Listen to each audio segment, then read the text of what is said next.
Let's pay homage to the lineage gurus.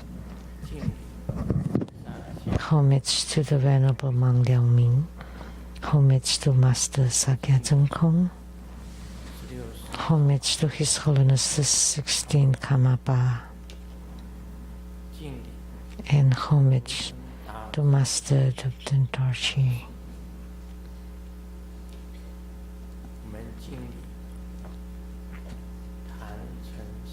Homage to the two jewels of the altar. Sumo, Grandmadam, Tanchen Katso, Dupten City, Dupten Kama, all Dharma masters, Dharma lecturers, Dharma teachers, Dharma instructors, Dharma teaching assistants, and temple directors, all disciples present here and over the internet. Good evening. How do you do?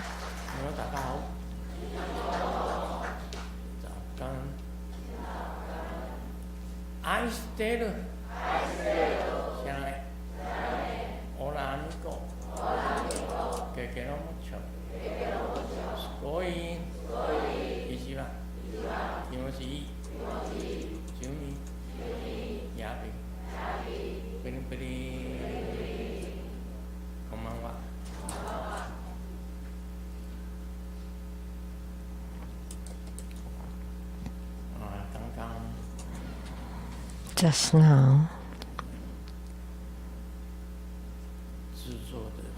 we watched the video produced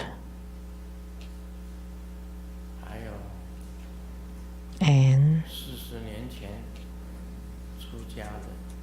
the video of the ordination from 40 years ago made me think of back then, the earliest time back then.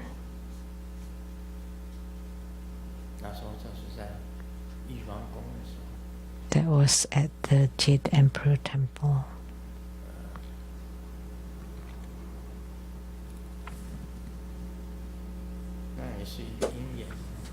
That's also causes and conditions.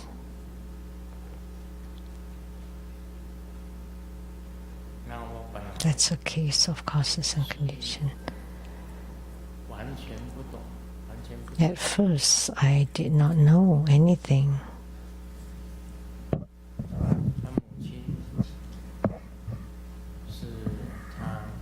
And my mother was praying at the Jade Emperor Temple.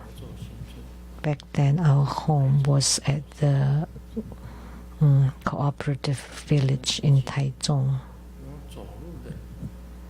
And my mother could walk, could go to the small temple, like a family temple, on foot. And I followed her. At that time, there were people from the Cihui Temple,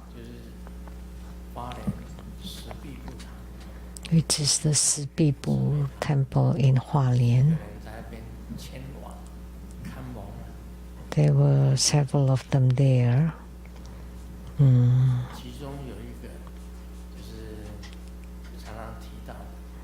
And one of them was the one I often mention, Jiu-san. All of a sudden, she said, Golden Mother is looking for someone called Katsu. Anyone here called Katsu? And that's my nickname, my young name. In Japanese, my name is Ro Katsuhiko. So Katsuhiko is Seng Yen. When I was little, they called me Katze. My family would call me Katze. So she's calling out for me, and I didn't know what's going on. And she said, Golden Mother asked you to come out and deliver sentient beings. And I said, I don't know anything. How can I deliver sentient beings? And she only make that statement. As soon as you kneel down, you will understand. As soon as I kneel down, I immediately receive spiritual responses. That's how it was. That's one of the start of affinity. I experienced, I could feel Golden Mother, Amitabha Buddha, Siddhikarma Bodhisattva.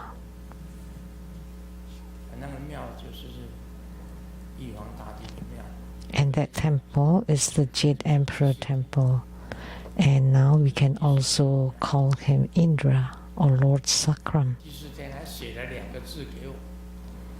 And Lord Indra also gave me 2 letters. One is loyalty and the other is righteousness.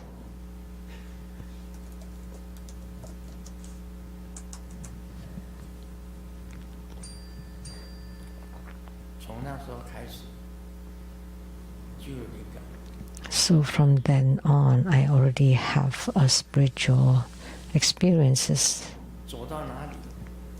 Wherever I go, the Buddhas and Bodhisattvas would greet me. As soon as I return home, on the first day, second day, I started to soul travel to the heavens, down below,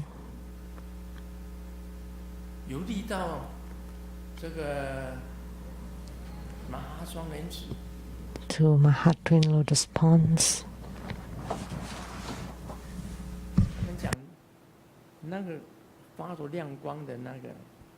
And they said the one radiating bright light that you cannot see clearly, that's Padma Kumara.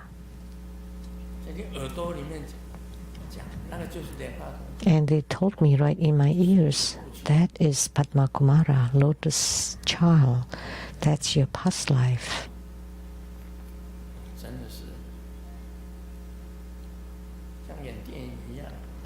It's just like playing in a movie. And even the movie script is not that great. It's not as great as this.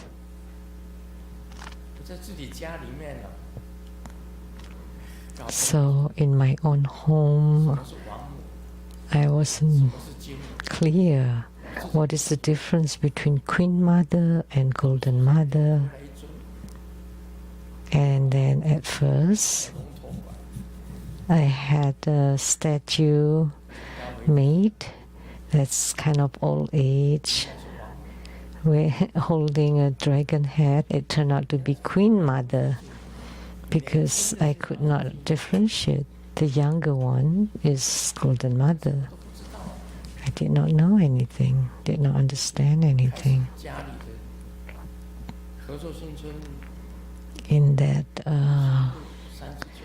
cooperative village, a new cooperative village, Lee Sing Road, number 39. We started an altar and enshrined a statue of Queen Mother. I thought it was Golden Mother, but people say that's Queen Mother. I couldn't tell anyway. And I received lots and lots of spiritual experiences or inspiration, and I could do fortune telling, reading very accurately.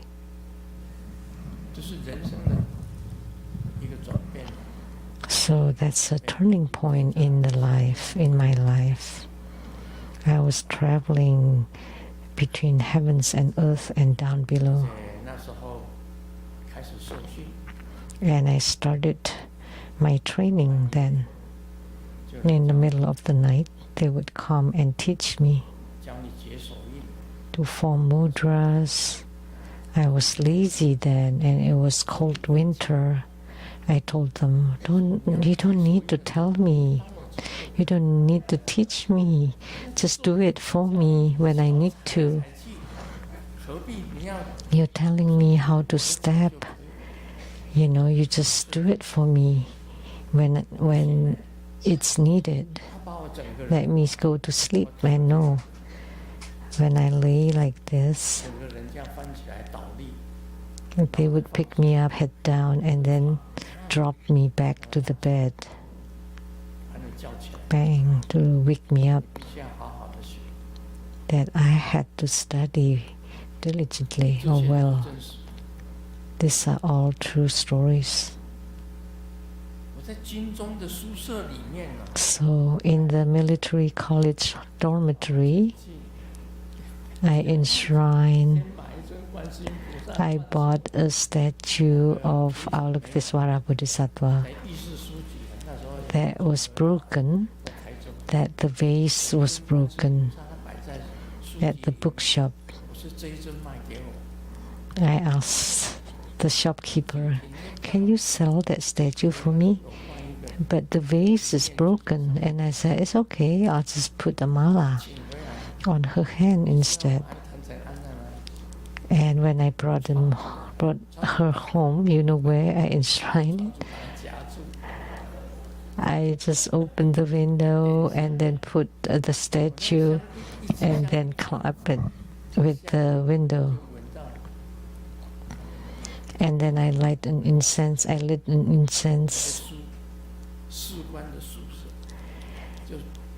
the leader?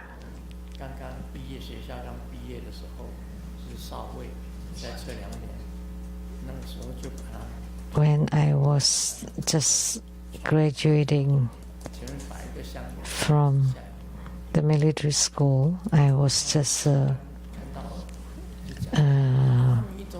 second lieutenant, and I lit an incense, and then the higher or the commander, that they kept laughing at me. They were the older officer that came from mainland China, and laugh at me like, we just eat pork and not the daikons. So it's like the saying, one family is barbecuing and the whole neighborhood can smell it. The same with the incense. So when they do the room patrolling, I just take the statue down into the cupboard. But as soon as I enshrine Kuan Yin Bodhisattva, she immediately came that night, standing above the ocean. I had very spiritual responses then. When I was relocated to the map manufacturer,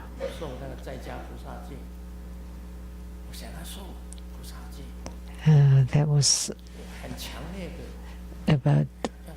a monk, that was the master that was giving the Bodhisattva lady for lady. And I really had a strong aspiration for it, so I went to that Bisan temple to make the vow for the lady Bodhisattva at the Bisan temple when I was still young. So I made the Bodhisattva vow. I was wearing the Bodhisattva robe, and I had a flat hair, as a laity back then.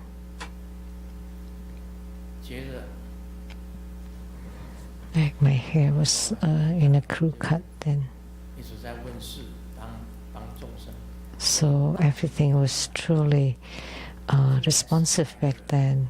I give lots of consultation to help sentient beings, and daily we have 300 people from the morning. As soon as we open the door, the gate, hordes of people would line up. And everything was truly accurate.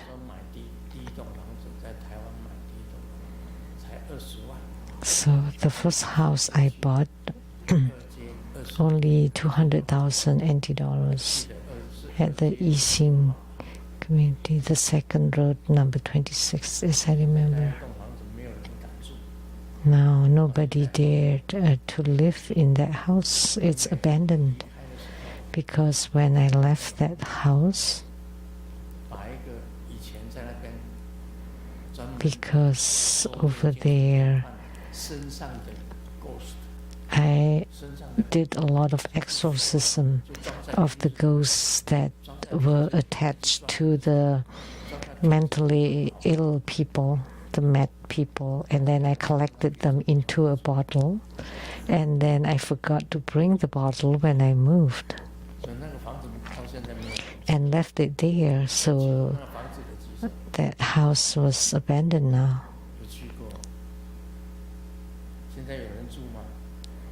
Anybody living in it now? No. I should go back and then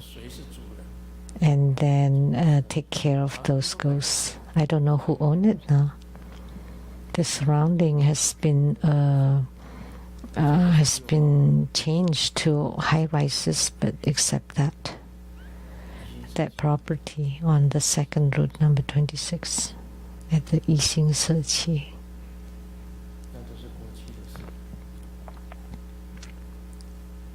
That's all in the past.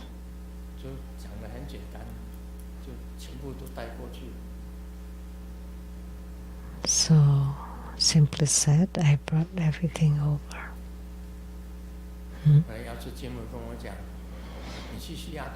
Golden Mother told me, go to Seattle, go to America. She told me to come to America, and I thought, no. Oh.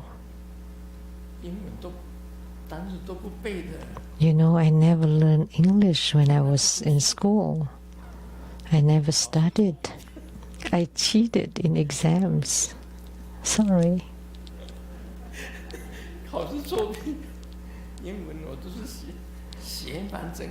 My English vocabularies I never memorized. I would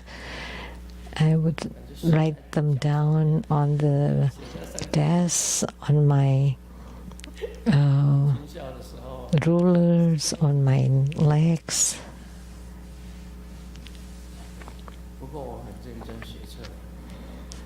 But I studied the surveying seriously.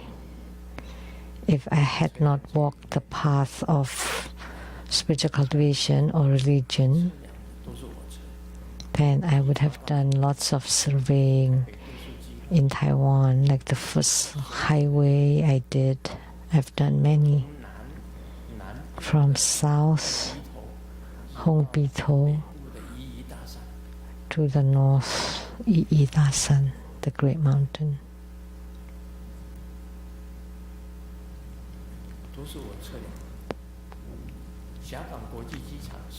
I did all the surveying and also the Xiaogang International Airport. That's the first one I did.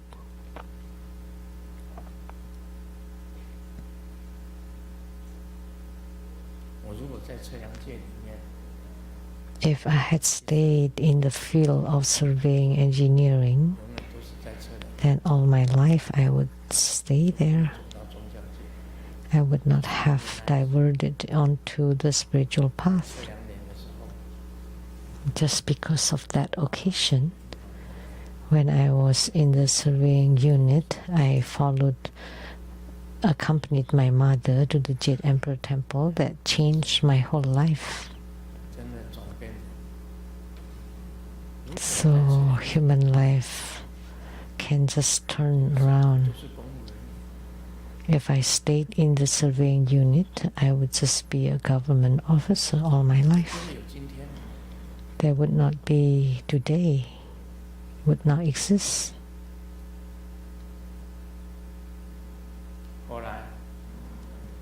And then later on,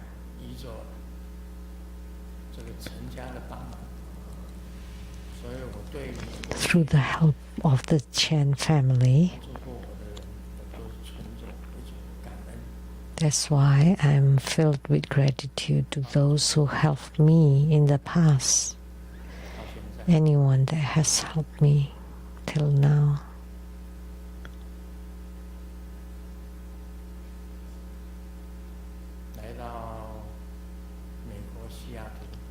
Coming to Seattle in America, I stayed in Ballard. That was my first house here. I've told you that Maitreya Bodhisattva passed in the sky, flew in the sky, passing by, and I shouted to him, "I am here, suffering greatly. I had nothing to do for 3 years. Whenever I open my front door, there's only a cat. Nobody around. Nobody's coming." So Maitreya Bodhisattva opened his bag. "Here, I'm giving you houses, cars, everything, all the riches and jewels and gold and everything." And then he left. And then I took a look. There's nothing left. He lied. But gradually, I started my Dharma propagation.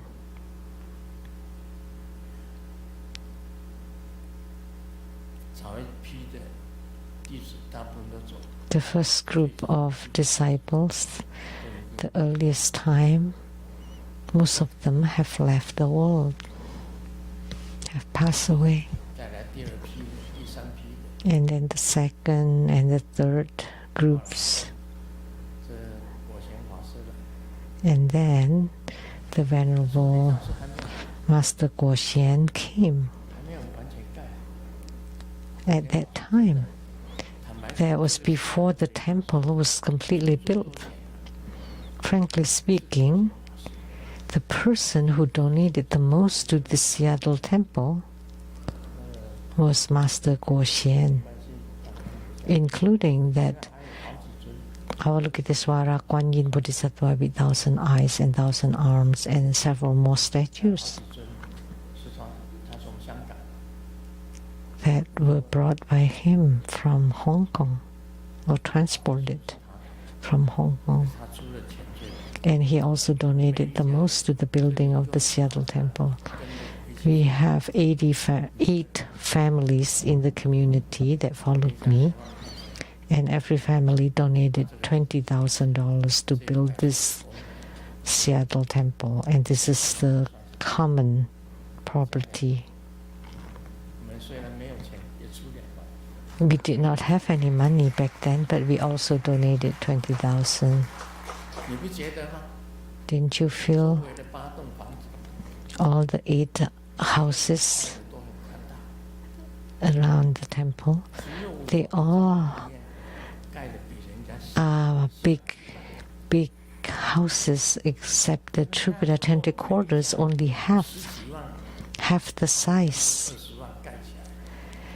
Every house was built by about almost $200,000, but ours is less than $100,000.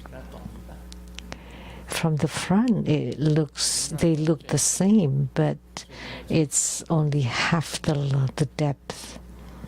It's only half, because I was very poor back then, did not have enough money.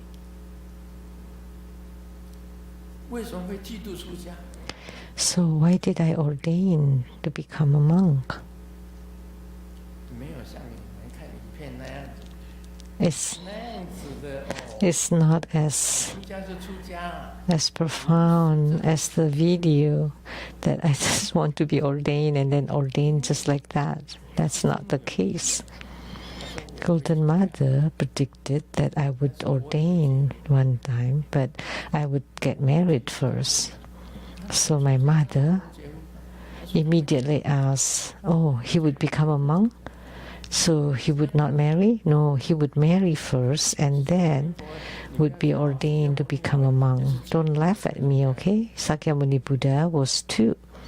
He was married first and then became a monk. So when I reached 42, that's 40 years ago, exactly today. Every time I wash my hair, the hair would fall out. And I said, no, I don't want to become a monk. Why? Why do I need to?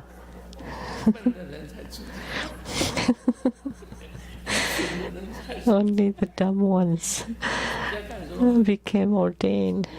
Why? Don't you look better with hair on? Even in middle age, you can still look good. But strangely, every time I shower,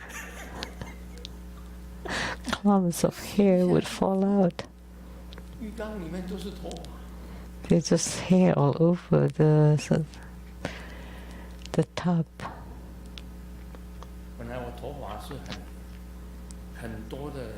My hair was very dense and thick.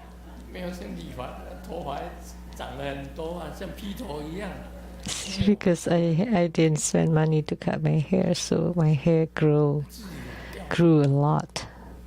But then it fell out.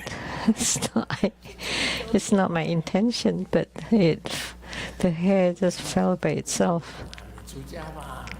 And then Master Guoxian encouraged me and forced me to become ordained. Inside a temple, without a monk, that would not be good. So become a monk, and I said, oh, I don't know. At 42, the prime of my life, and I was in my 60s, I was still very strong and young. I returned to Taiwan when I was 66 and stayed for 10 years. Every weekend I went to the Taiwan Lichang Temple for tens of thousands of people and give crown blessing for over 2 hours and then perform the Vajra pole until my 70s.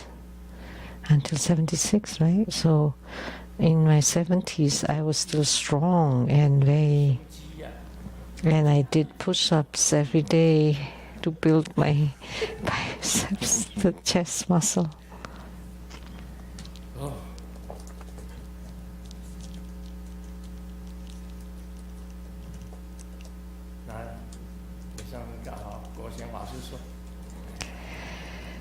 But the Venerable Guoxian said, just become a monk. So strange. I lost my hair. And Golden Mother did say I would become a monk at 42. So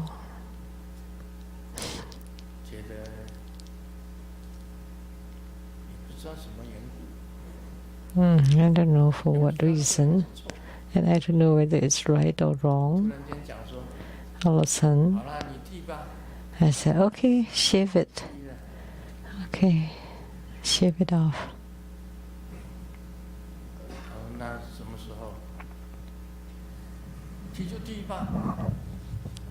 When? I was forced by Master Guo-Xian. Okay, let's shave it. For Qing and for Qi was still young then. They were on the second floor and kept shouting, "No, no, Dad, no. We don't want a monk, Dad."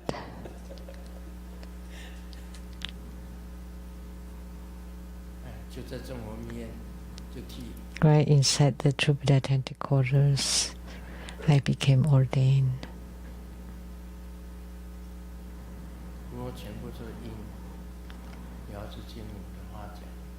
But those comply to the words of Golden Mother, so she's still very, very amazingly accurate.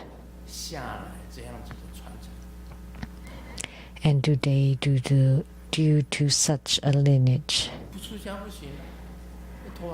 so I had no choice but to shave my head, because if I lose all my hair, I would become bald too. So strange. At those times, every time. Well, I know there's a disease called alopecia, but I wanted to cultivate spiritually. I want to live a sentient being, so I should appear as a monk.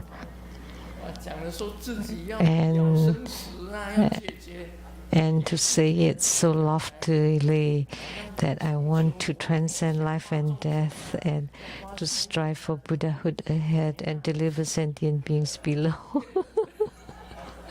Making certain vows. No, those are lies.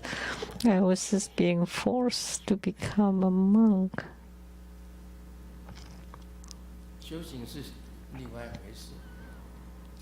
Spiritual cultivation is another matter, though.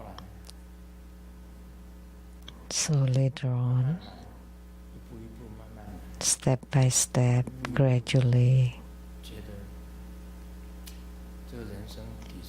I do find human life is an ocean of suffering. The sufferings of birth, aging, ailing, and death, and the suffering of sickness is worse.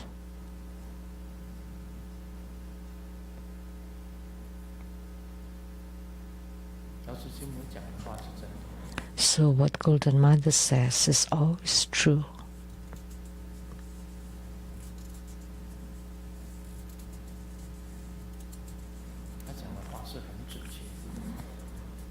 What she says is always very accurate.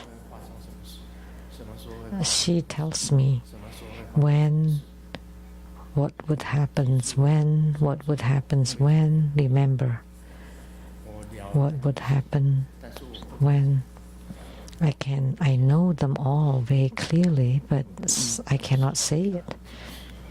Like, for example, about the global situations, I cannot say anything. Because if I do, it would greatly affect the people, the hearts of the people. So I cannot say it casually, like some of those predictions, like on what day, what month, certain thing will happen. They dared to say it. They are not afraid of responsibilities, but I am very responsible. I don't dare, or I don't want to say anything. Just to let it happen naturally. Because human life is like that. Actually, many things are prearranged by the Buddhas and Bodhisattvas. They are all predestined. Like I know, this time without the appearance of Amitabha Buddha to help me, who knows, Golden Mother would have collected me and Simu to go back to leave the world. Golden Mother told me, I give you 3 years. When I was 79. And Amitabha Buddha said, I'll give you 5 years.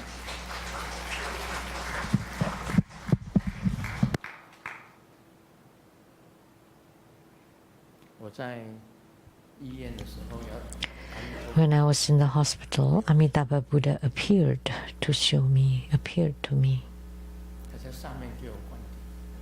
He gave me empowerment and blessings from above. And Manjushri Bodhisattva and Vajrasattva on the 2 sides, giving me empowerment and blessings together.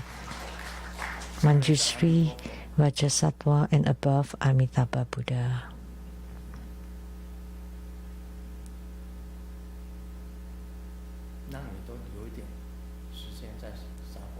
To give me a little more time in the Saha world. That's how I could live on. And also all of you prayed for me as well this time. So that's also due to your help, your prayer to Golden Mother. Golden Mother, although she's very compassionate, but at the same time she's also very strict.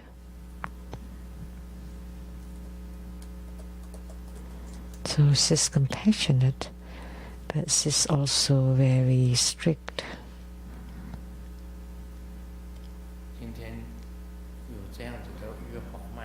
So today, having such a Dharma lineage, we have so many monastic Sangha members, and all of us together shoulder responsibility.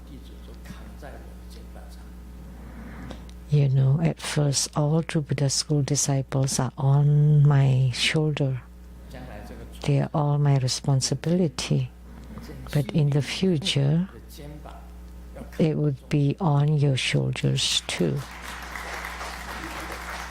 You have to shoulder the sentient beings. You've made your vows. We all see. So you voluntarily made the vows and you chanted it with your mouth.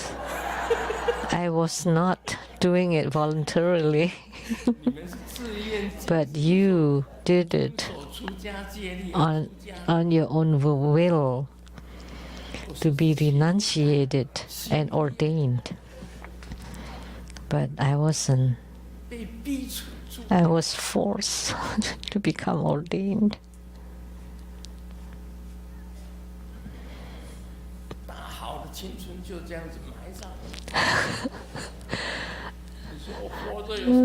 So the wonderful youth was buried. So what meaning is life? Is living?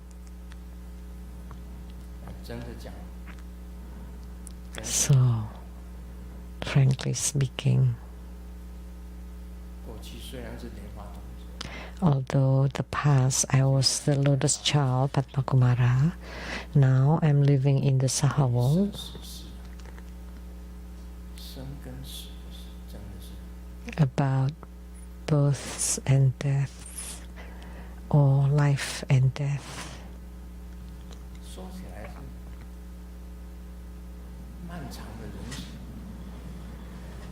You can say it's a long, slow life,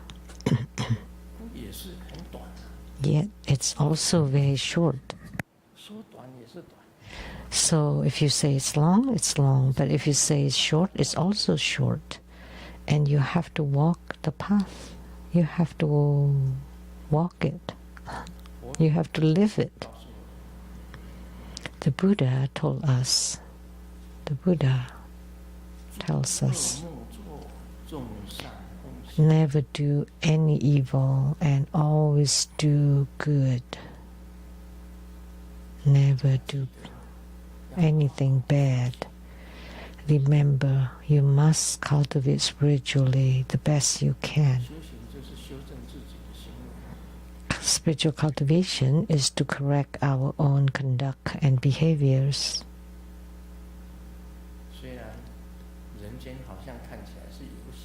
Although human life seems to be like a game or a drama, a movie, a play, and we all have been reborn in this world, do you want to continue in this transmigration, the cycle of rebirth? Think about it. Cause and effect, karma is real.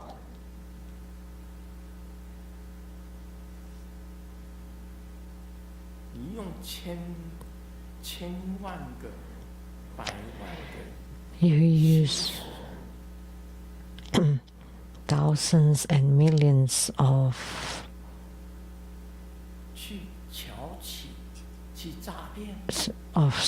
scheming thoughts to cheat and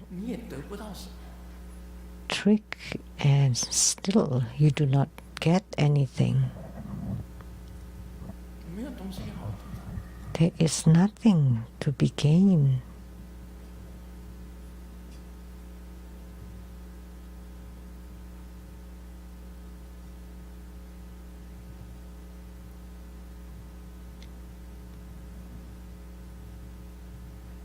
Have you really got anything? Actually, do not fight for anything with anybody.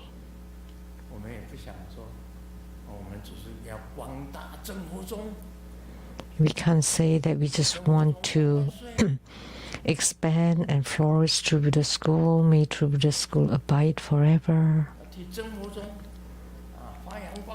And we want to spread the True Buddha school and be the only one in the religious field. No, don't be like that. What use is that? It's all empty.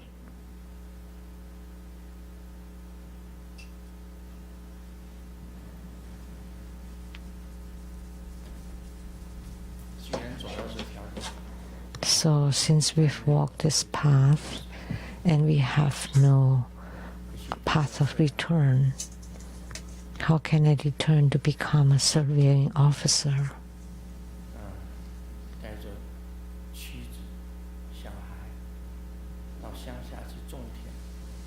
Taking my wife and children to farm in the village and live a life of seclusion in peace and in a remote place unknown to people, compared to sitting on the Dharma throne giving Dharma teaching to mass of people.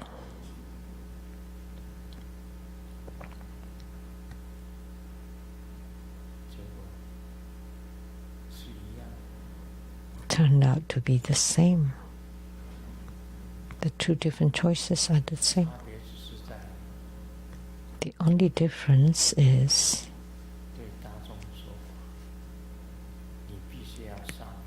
giving Dharma teaching to the people. You really should strive for Buddhahood above and deliver sentient beings below. You truly need to purify your mind. You have to have a pure mind. Every day you should perform a Dharma practice to purify your mind.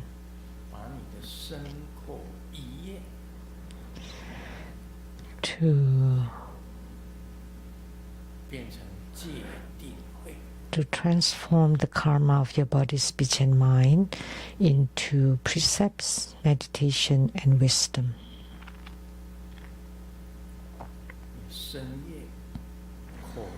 The bodily karma, speech karma, and mind karma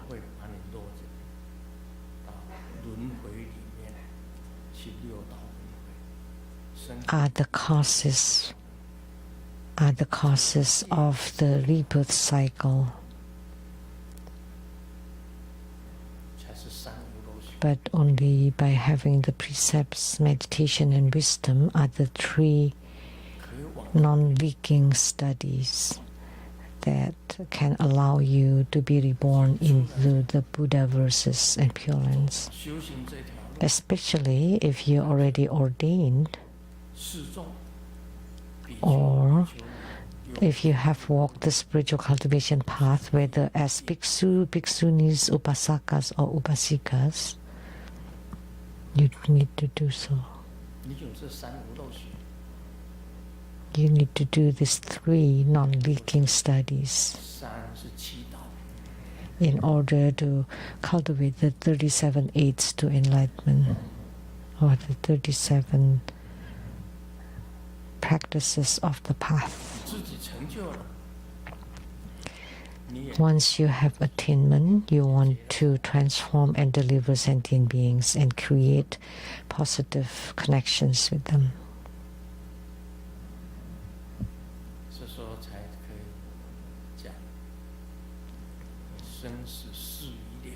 Only such a time you can say that you have transcended life and death.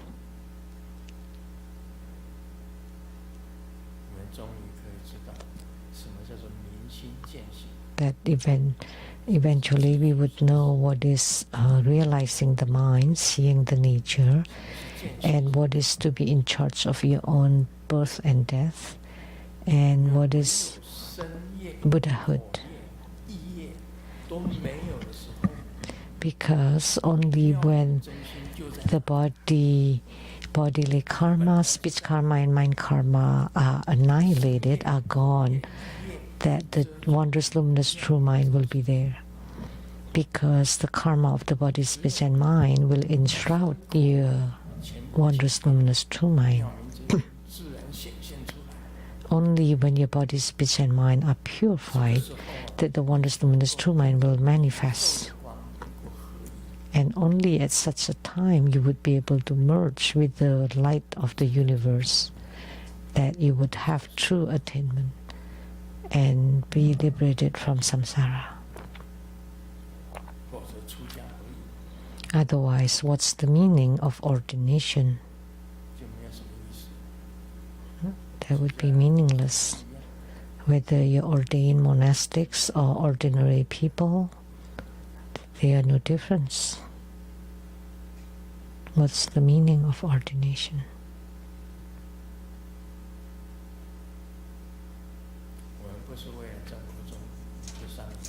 So we do it not for True Buddha school. It's not that True Buddha school is number one. It's not that we want to propagate True Buddha school.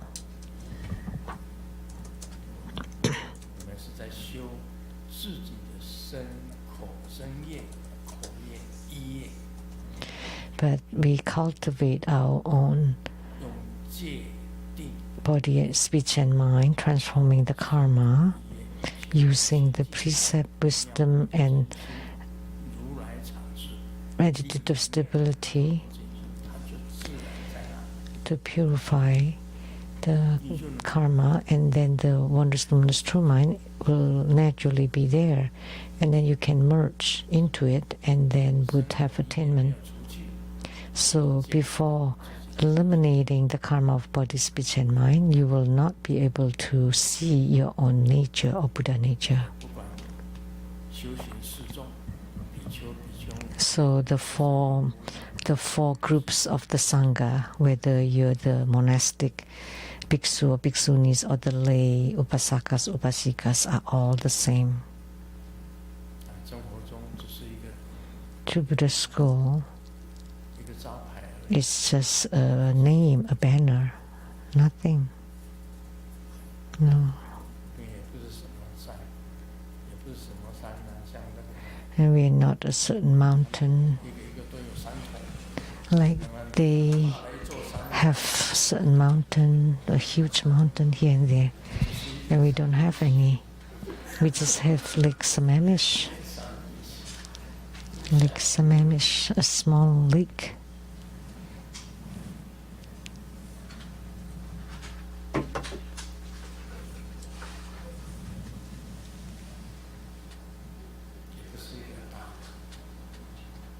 It's nothing big. So I hope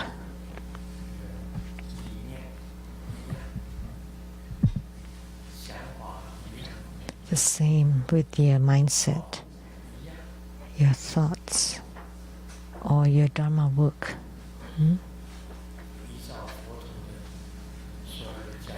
Follow the teachings of the Buddha to study and to attain everything, to practice and attain. So today here, after being ordained for 40 years,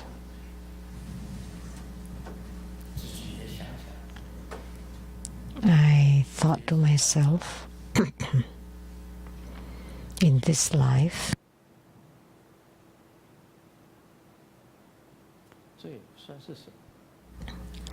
it's no big deal.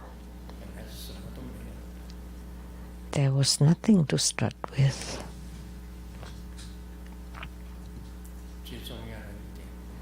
And most important point is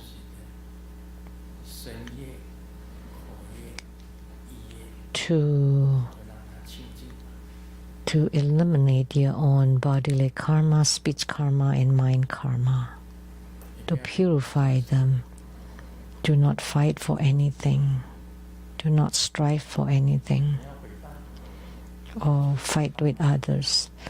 If someone wants to slander or defame, go ahead. But you do not slander or defame others. But if you're being slandered or defamed, just let it be. Do not fight it. Do not generate any grudges or resentments, because you need to practice the endurance paramita, the perfection of patience and endurance. If you can't do so are you cultivating spiritually? Because to endure is spiritual cultivation. You need to be able to endure things that cannot be endured by normal people. So don't fight it. Just let it be. That's how it is. That's how the world is.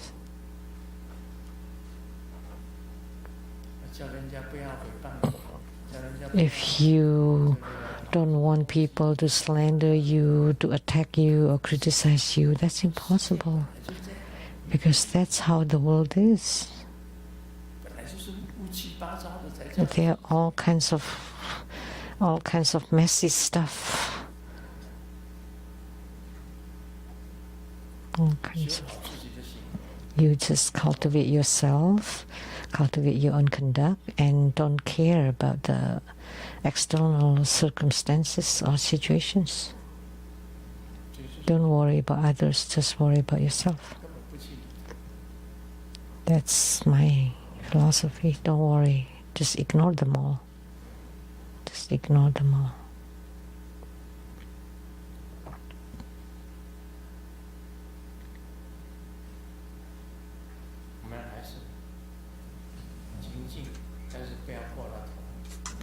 We still need to be pure, but don't go overboard. Don't go to the extreme, because then you will become a crazy person. You want to meditate, and then you also need wisdom. So the sixth perfection, giving, abiding by precepts, endurance, diligence, meditation, and wisdom. The sixth perfection.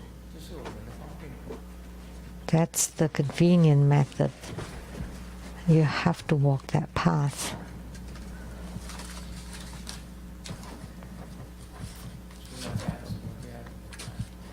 So once you renunciate, you need to endure everything. No need to be angry, no need to retreat.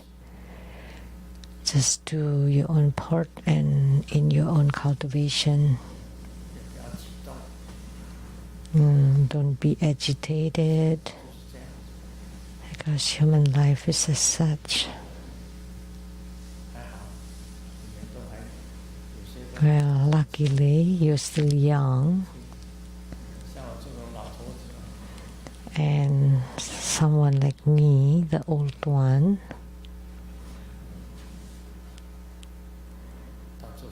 like an old person like me at this time,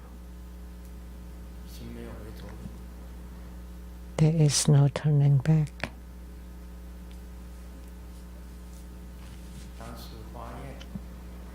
Back then I vowed to deliver sentient beings at each and every lifetime.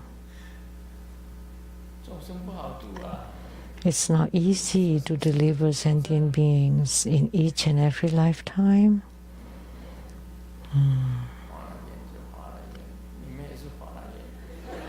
Well, I've made the vow, so I made the vow, and you have too. So today here,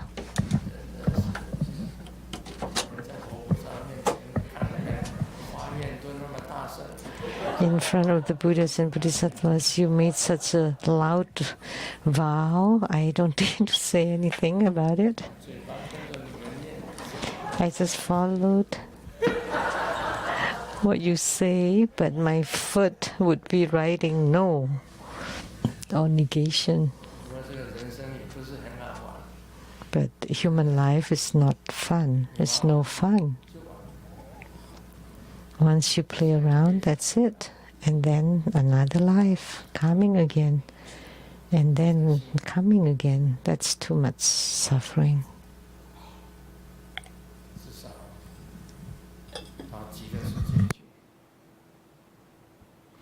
At least we should go to the Western Pure Land, to the place of the Buddhas and Bodhisattvas, to be close to the good spiritual guides. That's my revelation for the 40th anniversary of my ordination. I'm telling you, I wasn't sincerely ordained back then. I was tricked into it by Master Guoxian. He said, "You go ordain." And he kept pushing me, and then I lost my hair, so might as well. So I walked this path. It's a path of no return. By all means, never for money, for privileges, or for love.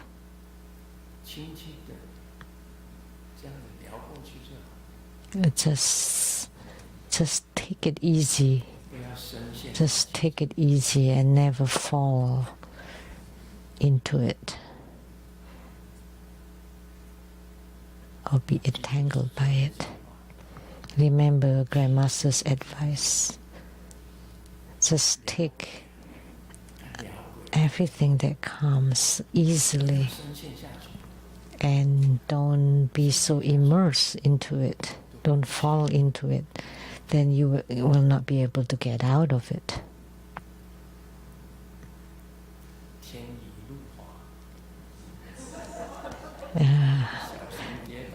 It's a slippery road after rain. Be careful, do not fall.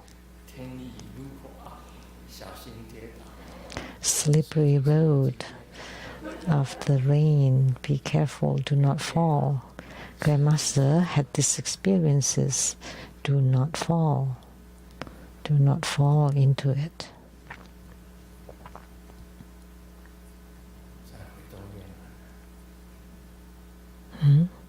It's difficult to turn back.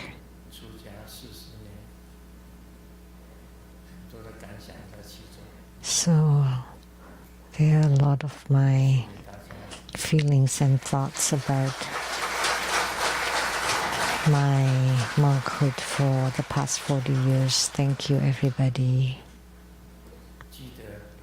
Remember, you need to practice the 6 perfections. Those are the convenient methods, the skillful means. The true key point is that you have the meditative stability and wisdom. Then you would be able to transcend, for sure. Om Mani Padme Hum.